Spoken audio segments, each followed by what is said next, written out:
আমদানি নির্ভর হয়ে পড়ছে দেশ। কার্যকর তেমন সুরক্ষা পদক্ষেপ না থাকায় প্রতিযোগিতায় সক্ষমতা হারাচ্ছে স্থানীয় শিল্প। রপ্তানি আয়ের তুলনায় বাড়ছে আমদানি ব্যয়। এতে মুদ্রা ব্যবস্থাপনায় তৈরি হচ্ছে ভারসাম্যহীনতা। বিশ্লেষকরা বলছেন, কর্মসংস্থান নিশ্চিত করতে প্রয়োজন স্থানীয় শিল্পের সুরক্ষা। এক্ষেত্রে শিল্প বান্ধব শুল্ক নীতিও প্রয়োজন। দেশে বিরাট সংখ্যক মানুষের কর্মসংস্থানের সুযোগ করে দিয়েছে বেসরকারি খাত। প্রতিকূলতার মধ্যেও উৎপাদন হচ্ছে পণ্য, সচল রয়েছে অর্থনৈতিক চাকা।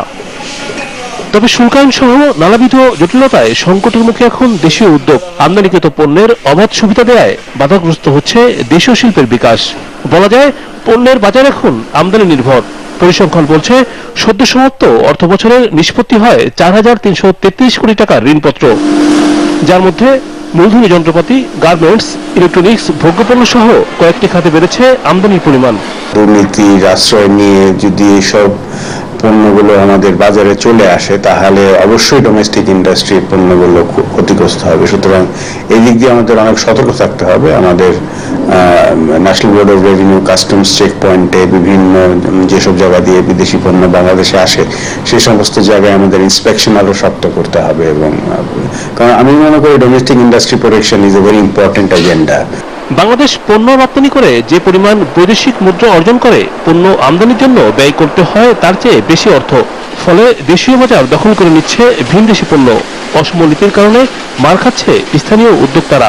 লোকাল এন্টারপ্রেনার যেগুলি আছে তাদের উপরে ট্যাক্স ঠিকই ইম্পোজ করা হলো, আর ইম্পোর্ট যেগুলি করবে সেখানে অনেক ছাড় দেওয়া হয়েছে। এটা আমাদের দেশীয় শিল্প বিকাশের একটা অন্তরায়। আমদানিকৃত ও দেশি উৎপাদিত পণ্যের সুবিধা দেওয়ার ক্ষেত্রে নতুন করে চিন্তা করা প্রয়োজন বলে জানান এই বিশ্লেষক। বলেন, এজন্য নীতিমালা করা দরকার। কোথায় প্রোটেকশন দিচ্ছি, কি মাত্রায় প্রোটেকশন দিচ্ছি, এবং এর ফলে স্থানীয় উৎপাদন এবং রপ্তানি কার কি ধরনের সুবিধা বা অসুবিধা হচ্ছে, এইগুলো বিশ্লেষণ করে আমাদের আমি মনে করি যে আমাদের এই import structure, import duty structure যেটা আছে, সেটা পুনর্বিন্যাসের প্রয়োজনীয়তা আছে।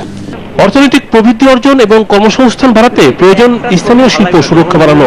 বিশ্লেষকরা বলছেন, বাজার আমদানি নির্ভর পণ্যের নিয়ন্ত্রণে চলে গেলে তা অর্থনীতিতে বিপদ ডেকে আনবে। রিমন রহমান, যমুনা নিউজ, ঢাকা।